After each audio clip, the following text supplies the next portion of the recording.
Trump announced his invasion of D.C. this week. He also suggested that other cities might be next. And you might notice that the mayors of all those cities have something in common. Let's listen to what Trump said.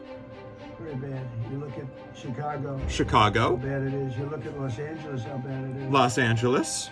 We have other cities that are very bad. New York has a problem. New York. And then you have, of course, Baltimore and Oakland. Baltimore and Oakland. All right, so what might the mayors of all these cities have in common? Well, they're all Democrats, yes, but I think there might be something else they all have in common. The quiet part that Trump has not yet said out loud in this instance. So the mayor of D.C. is Muriel Bowser. The mayor of Chicago is Brandon Johnson. The mayor of Los Angeles is Karen Bass. The mayor of New York is Eric Adams. The mayor of Baltimore is Brandon Scott. And the mayor of Oakland is Barbara Lee. What might all of these mayors have in common? I don't know. I can't quite put my finger on it, but I feel like there's something they all have in common. If you can figure it out, let me know. And right outside, at this exact moment, are dozens and dozens of ICE agents. Donald Trump, you think it's coincidental? No. Donald Trump and his minions, Tom Homan, tough guy, clearly decided, coincidentally or not, that this was a location to advance ICE arrests. Indiscriminate? Perhaps. We'll find out later. It was certainly indiscriminate when a 15-year-old disabled boy had a gun put to his head in Los Angeles trying to go to school just a few days ago.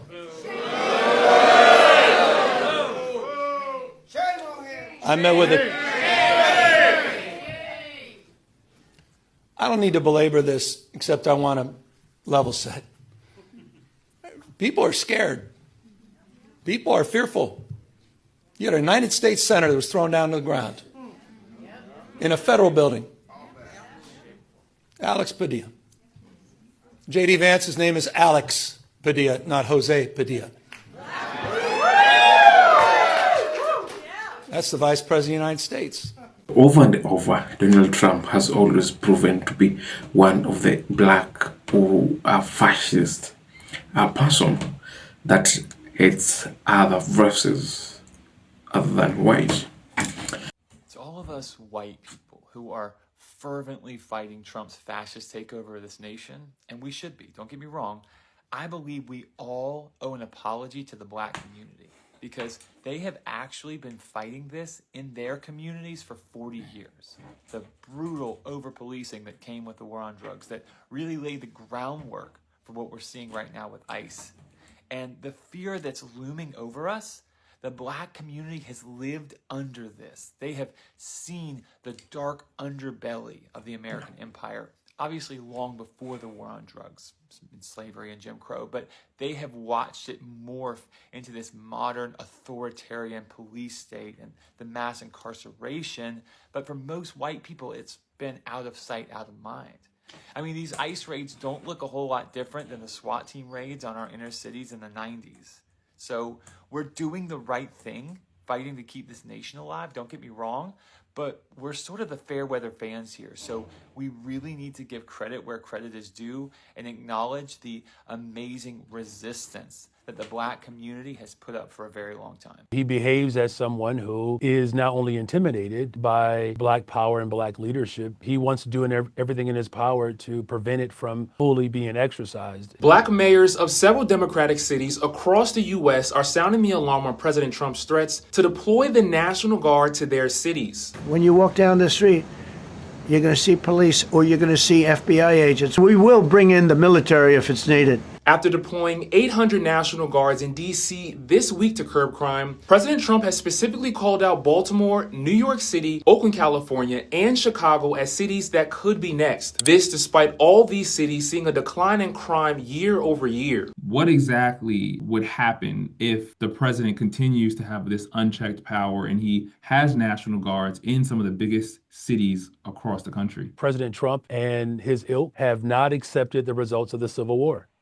and they want a rematch. The president is trying to distract Americans away from things that he should be talking about, like the U.S. economy that's been on a supersized roller coaster since he's been in office. The White House said in a statement, there is nothing divisive about cracking down on crime, adding Democrat-run cities plagued by violent crime should focus on cleaning up their own streets. Violence is not a partisan issue. Bullets do not care what party you are, what color you are. This has to cease from being a partisan issue and being an American issue.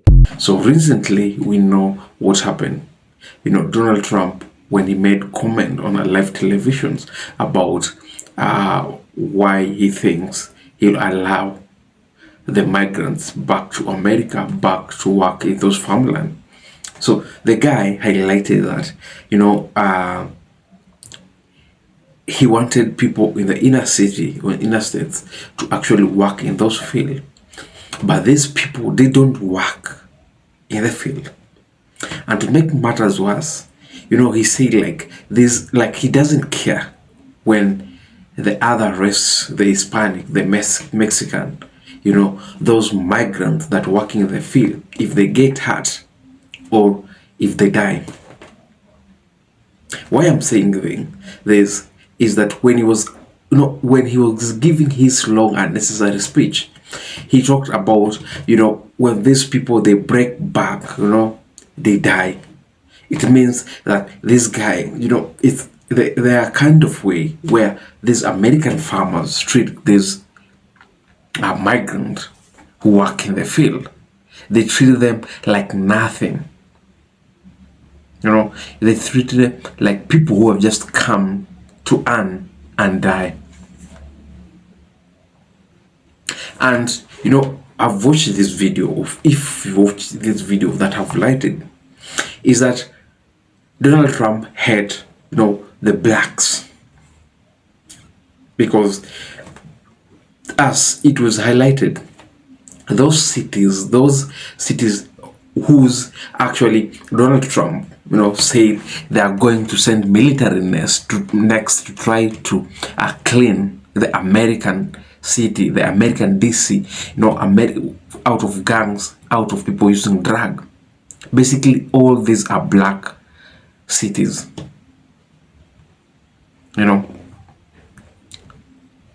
So while black have on recent times they have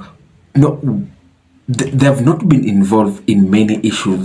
They're fighting, they're for their living. They're trying to do things their own way. They don't want to fight the states, but Trump is going for them. Let's talk about all the music dances, all the protests that has been having in America. Americans have devised ways to actually now they are calling it music dances, because when I think the social media, the main media is trying to censor all these issues and not giving it to the public to know what's really happening in the field. So no King campaign. There were no blacks. When there were protests in LA, in California, there are no blacks. Blacks have decided to mind their own business, but now Donald Trump is, going against them. And this is man that's destroying the country. So what do you feel about Donald Trump going against those black-lived counties, black-lived city? A lot is happening in America right now. And even you've seen, Governor Newsom, the California governor, is destroying Trump left, right, and center. is destroying that man who is decided to actually do what? A rig election, rig the midterm election. Because Donald Trump popularity has really failed or fallen over the years. People don't like Donald Trump as they liked him during the first term. People are tired of military men patrolling all over the street. Americans are tired of what? Bad policies. Americans are tired of losing their insurance money. Now, Americans are tired of Trump importing, white refugees from South Africa. Come give them land. While the Americans will the street. These people in DC that the Trump is, trying to keep them off the street. It's because of the life, the cost of the living. I think nobody likes to actually live in the street. Or do you guys like to live in the street? Do you guys like to be homeless? No, you don't. And this is what this government is doing to you, actually. It's forcing you guys there. People will say, oh, there are homelessness shelter. These shelters have the worst condition ever. They're so overcrowded. Yeah, and that's the truth. We just have to wait for that outcome where it's happening in Alaska between the Trump and Putin. Yeah.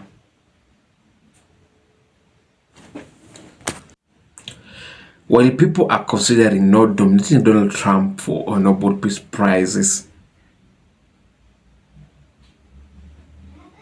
is the same guy that's supporting a genocide. It's the same guy that's supporting a gerrymandering of states. It's the same person that doesn't consider that low income earner, that low farmer, in Texas, in Nebraska, who's going bankrupt because the system has failed. He doesn't have people to work in that field. He doesn't have, finances. His farmland is about to become, to be bought by big corporations. This farmer whose Medicaid has been cut, this farmer whose job expo, this farmer whose market for this product have been blocked by Donald Trump bad policies. He doesn't have anywhere to go. Listen to this video about farmland and why American farms are losing it. I've done several videos about how Donald Trump is killing American farmland through his policies. Let's talk about total business. Tourism in America has dipped. No, tariffs really not helping Americans right now. The dodge that Americans depended on it, the dodge that America had, big hopes about it. What did it do? What did it do? There's massive job layoffs. The spread of misinformation from the MAGA. This lady say, she can't even talk to, she can't understand her MAGA parents. Because I think they had that small voter, information, what they were going to actually do to vote. Listen to the video and judge for yourself. So I talked to my MAGA parents last week and I almost did not recognize them. Let me just tell you what they had to say.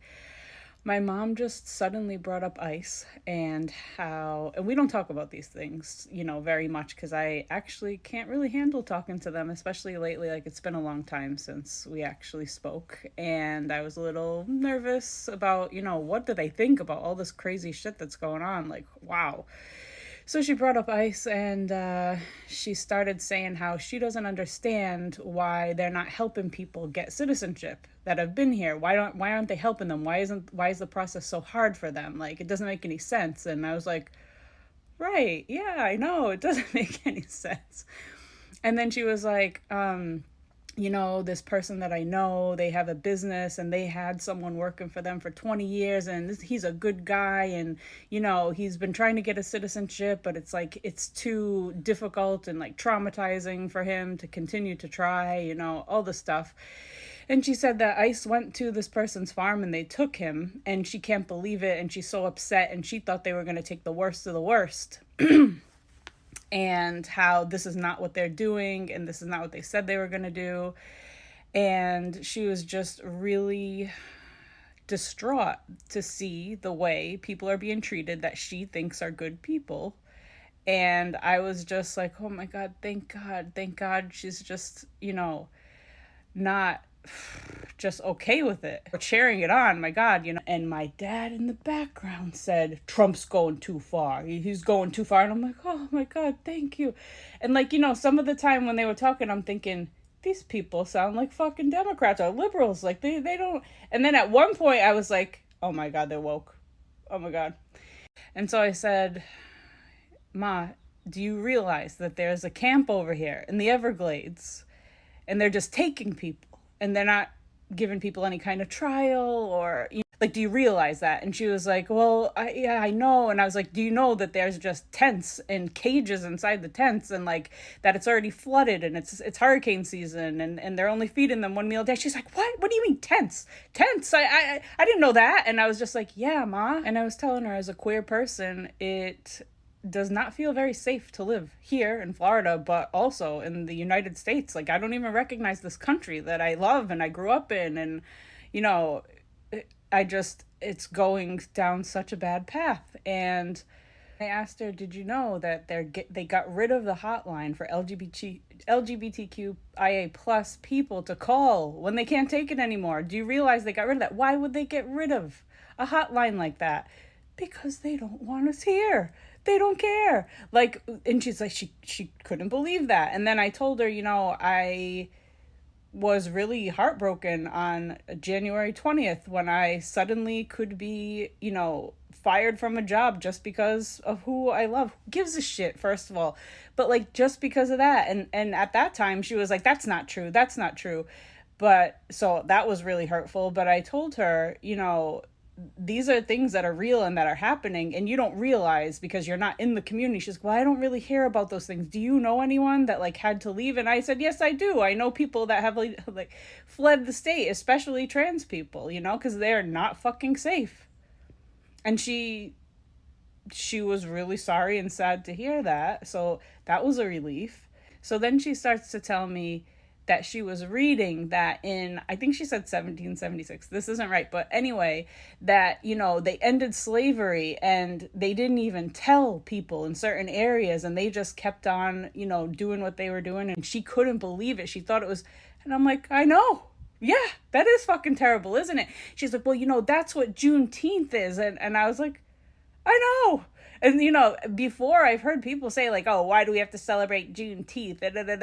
And now they're like, well, and I'm like, yeah, Ma, doesn't it make sense that we would celebrate that? And she's like, well, yeah. And I'm like, I know. And these are my MAGA parents, people. Like, these are people that have been very irritable about every little thing that's happened, about different groups of people. And here they are coming around. And, I watch, I think, Friendly Honey Badger, and she says things like this are happening. The cult's falling apart, and I believe her, and I listen, and I hope, and I pray. And but this is just a little more proof that is actually happening. And she said, you know what movie your father and I watched? I said, no. She said, 12 Years a Slave. Have you ever seen that? And I was like, well, yeah, a long time ago. And so she starts telling me like how she can't believe this has happened. I'm like, Ma, you should watch 13th, because they lied to us. They did not tell us what actually happened in American history. They did not. So I grew up not really fully understanding, but like when you hear it from Black historians and people who were there and people who are not white, then you start to understand like what's going on. And I said, did you know that I think it was 1/3 of the slave trade went through Providence, which is where I'm from. And she said, I believe it. And you know, I heard that the Brown University family owned the most slaves. And I was like, wow, like, you know, so she's starting to hear and understand these things or find this information. Thank God.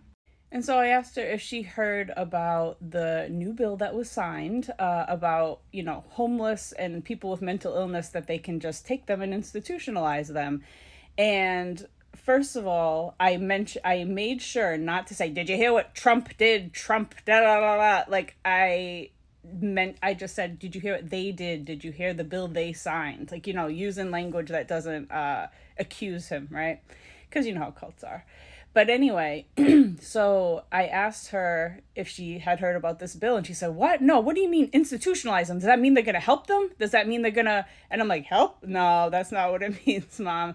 It means that anyone, they deem them to be homeless or mentally ill, or I don't know, if they just don't like what people are doing on the street, they can just take them. That's how I understand it. And also, like, you know, they've also said that gay people have a mental illness. So it could be that in time they will just turn that to us, you know? Like, it's fucking frightening. And so she's like, oh, well, they got to consent to that, right? And I'm like, no, no, they don't have to consent. She's like, well, that's how it is. They have to. And I'm like, no, like now that used to be how it was, but now they're trying to make it so that's not how it is anymore. And obviously that's extremely dangerous. And she was like shocked. And I told my mom, which I made a video on it like a week ago or something, about the number of sexual predators against minors in the US, the percentage of them that were trans people and drag queens, and the huge percentage that were of the church.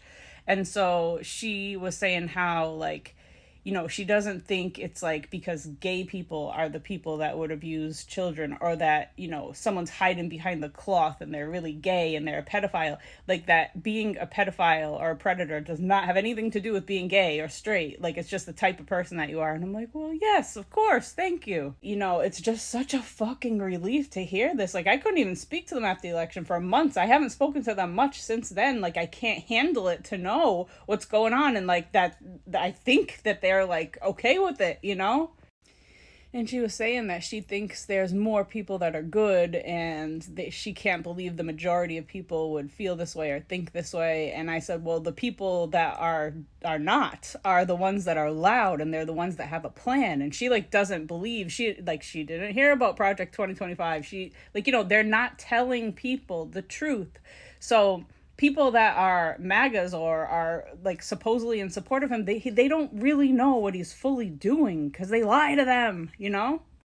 And she said, there's just too much hatred. There's too much hatred. And I was saying, yeah, you know, like, they're making us hate each other. But it's the companies, it's the rich people, it's the people that, you know, are benefiting from us hating each other, are benefiting big, you know?